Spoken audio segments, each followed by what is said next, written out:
Hello, everyone. I'm David Ordaz, one of the pastors here at Revive Church, and I want to welcome you to today's Good Friday devotional.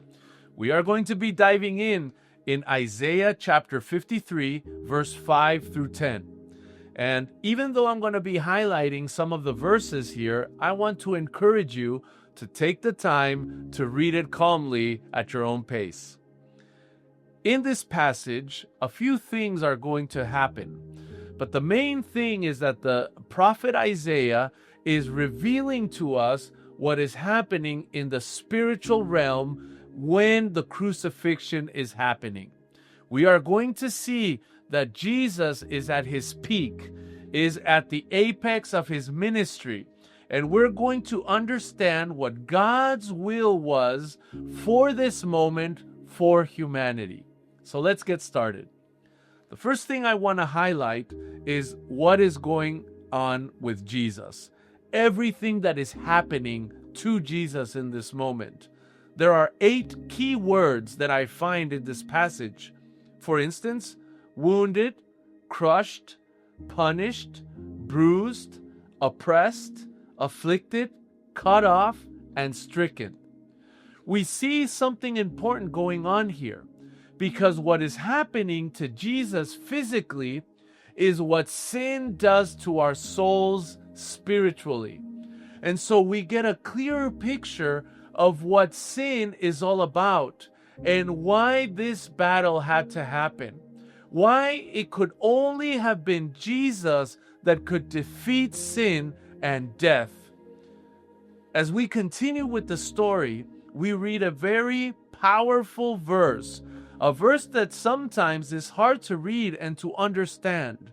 In verse 10 it says, "Yet it was the will of the Lord to crush him with pain." Man, it is tough to see the will of God in any other way like this.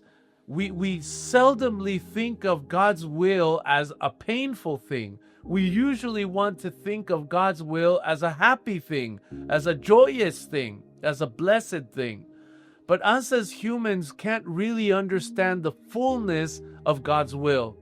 And in this moment, we see clearly that it was God that was in control of the situation. This is important because sometimes we feel that when things are going wrong or when we are feeling pain, it has to be the devil. It has to be the enemy.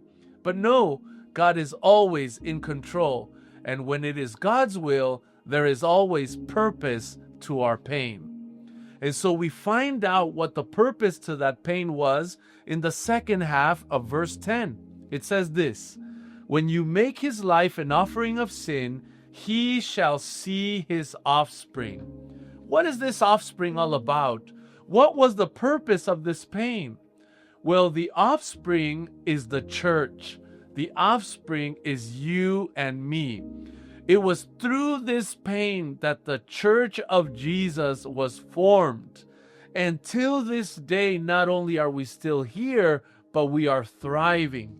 We are living out the mission that was formed, that was started, that begun through Jesus' pain. And in the last part, we read this, "Through him, the will of the Lord shall prosper." So what we read here is that the will of God was for Jesus to be victorious, for him to conquer sin and death, and through that victory, for the church of Jesus to be born. And today, this is why we call it a Good Friday, because obviously we know that what happened to Jesus was not good. What his body went through was pain and anguish, but the result, the purpose of his pain was good. The purpose of his pain was that the church of Jesus had been started and that till this day there is salvation in the name of Jesus. I want to encourage you to do 2 things. The first thing is that as we went through this devotional, for you to pray and give thanks to God in remembrance for the powerful act of Jesus on the cross.